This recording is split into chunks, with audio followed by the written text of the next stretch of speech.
good to treat other people the way you'd like to be treated yourself. It's like a golden rule, and there's a reason for it. And that reason is that we're connected in some strange way that we don't totally understand.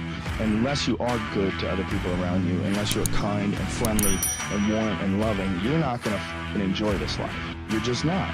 You're going to be problems everywhere you go. You're going to have problems everywhere you go. You got to figure out a way to enjoy this life. It's not because of Jesus. It's not because of Moses. It's not because of anybody that may or may not have ever existed. It's because that's how you fit in better in the world. That's how you stay positive. And it doesn't have to be some that was written 5,000 years ago in animal skins. That doesn't have to be the golden rule because it's old. You know, that's dumb. We need to figure out, like, now, today, what is, you know, the best way to live your life? What is the, you know, there's got to be ways where you can be putting forward the most positive energy. I mean, we know objectively what's causing pollution. We know objectively what's causing birth defects, and, you know, and we're taking in too much chemicals and not enough vitamins. We know objectively all this stuff. We know how to organize our world, and yet we don't do it. We know how to organize our health, and yet very few people do it. We know all these things. The right path to, like, being like a happy, healthy person is to do all the that we already know you're supposed to do. Take care of your body. Take care of your health. Take care of your mind, your stress. Meditate, be kind to people. We all know that. I mean, you ask anybody, they know how to get by and to be the most evolved version of you that you can be. I mean, it's not like a magical checklist. If you talk to people about it, you said, okay, here, you got a person, you want to improve them. What are the things that you're going to do to them? Okay, well, if I was a life coach, the first thing I would say is this guy's got to get on a diet that makes him healthy. I don't mean a diet just to lose weight. I mean just healthy food in your body. Many, many vegetables. Vegetables, a lot of good quality protein, a lot of water. Stop the sodas, stop the bullshit.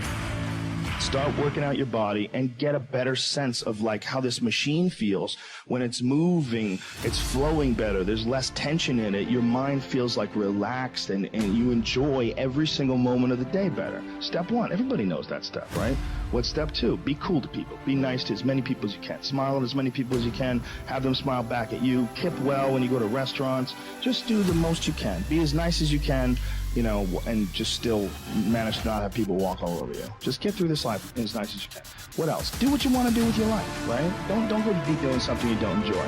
Don't do something don't get locked into, you know, a car that you can't afford and doing something crazy because you need the money. Don't do that. Do what you want to do. Do what the is it that you really want to do?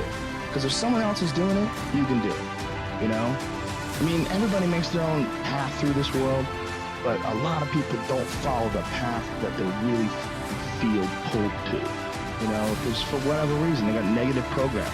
You know, when they were kids, someone told them they couldn't do it, or told them to take the shortcut, or take the short route. That's a sad thing, man, when you talk to dudes, especially like talented dudes, and they don't follow up with what they want to do, you know? A bunch of people that will say, yeah, well, I have a family, so, you know, it's a great idea for you to just go out there and go crazy. I have people to support. You need to listen.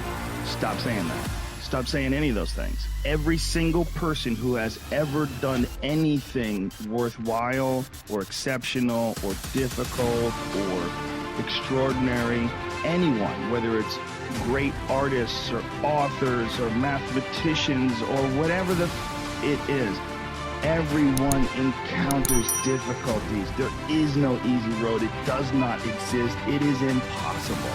Everyone has issues.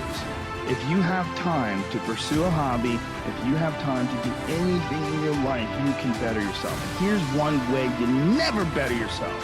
When you come up with excuses for why other people are successful and you're not, that is dangerous. When you give yourself an escape, yeah, well, that's easy for you to say, you know, you do this, you do, and trust me, everybody has a hard road. I wanted to jump out a window several times during my young life. I wanted to jump in front of a train and just end it because it's too much pressure.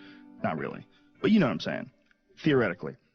We all go through hard times. We all go through depression. We all go through doubt and moments in your life where it's really difficult and you're trying to figure out what the your path is going to be. It's hard as but Stefan and I were talking about this before the podcast starts, that is what makes you a person, and those difficult moments are what build your character.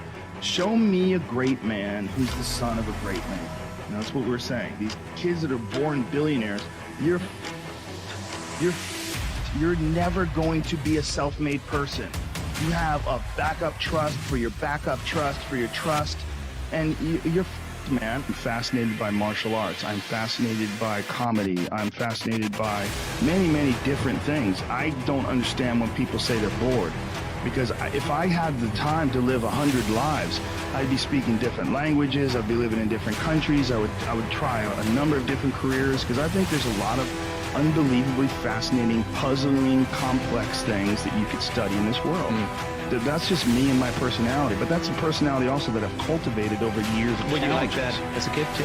Well, I was involved in martial arts very early, and I think that is one of the things that motivated me to explore difficult tasks, because through difficult tasks you learn an incredible amount about yourself, and you through the fire of competition you get to understand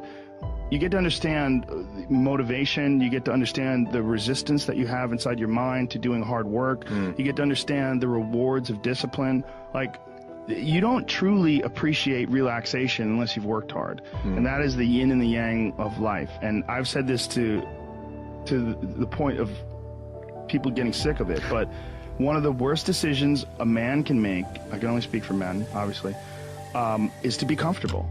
I don't think you should try to be comfortable. I think what you should try to do is try to earn comfort. And if you can get a day off where you've worked hard and you've accomplished goals, that day off will be so sweet. When I work hard and I sit in front of the TV, I enjoy the shit out of it.